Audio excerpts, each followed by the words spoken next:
This is a J Mix exclusive.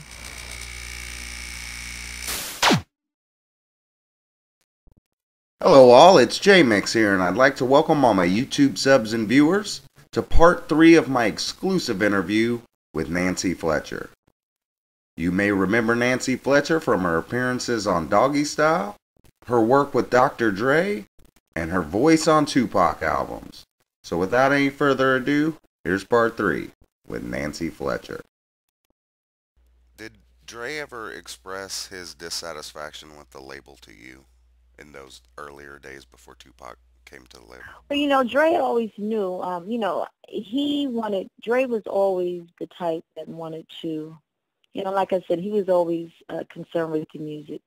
He didn't like a lot of extra stuff, no drama, when Suge started bringing a lot of other groups to the label. Suge wanted him to work on those groups. Of course, he's very particular, he doesn't like to rush his music. He doesn't like a lot of, he likes to focus. I mean, you have a lot of people or a lot of groups, different people that you don't vibe well with. He didn't have time for that. So that was one of the reasons early on he knew he was going to leave and start his own label, he told me. Dre doesn't really talk a lot. He doesn't really tell, he's not a gossiper. He doesn't tell his business, even to people close to him. He'll say a few things like, I want to do this, I want to do that, but knew he was going to leave. He always wanted to work with different artists in the music industry, and he wasn't able to when he was at Death Row. He wanted to be more free. He actually wanted to do everything he's doing now, and I'm so proud of him because it really happened the way he wanted it to. And, he's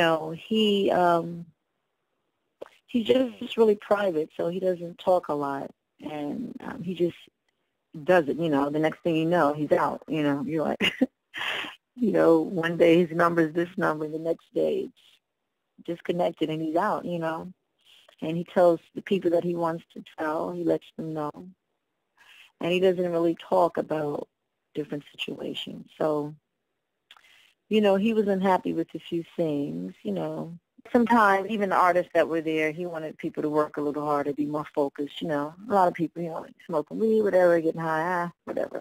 There's a time and place for that. He never had that when he was working. Whatever he did, you never knew because when he was working, it was just focused and it was about the music. So there was a little riff-raff every now and then. When we did shows, the rehearsals were, he was very focused and very creative as far as putting shows together, and he wanted everybody to be on time, and I guess he felt the control slipping from him, and, things might not have been going the way he would have had them to go, so he needed to do his own thing. Absolutely. When did you first hear that Tupac was going to come to Death Row?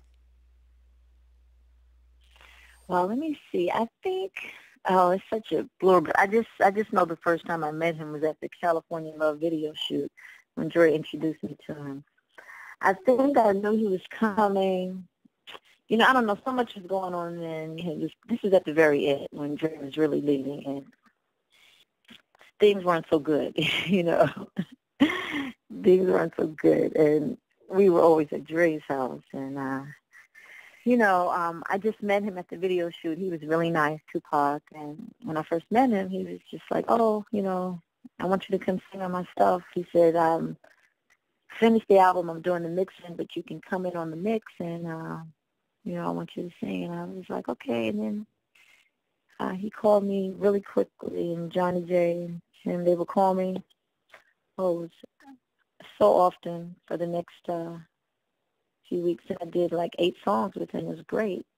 Tupac was great. And, I was also working with Nate Dogg and Snoop at the same time.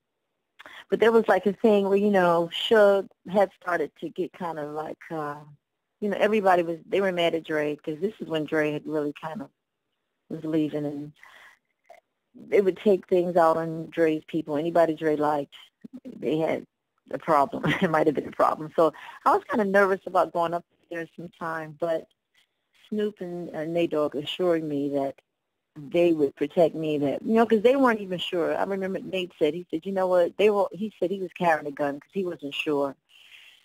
how things were, he didn't feel safe sometimes. So he said, no, don't worry. He said, we want you up here, so nobody's going to bother you. So I did go up there. I worked with him. And Tupac is really nice to me, After we did the songs is when it really started getting funny, even more so.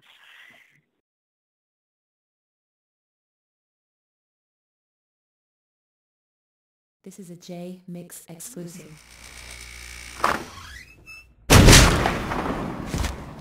What up, shut up?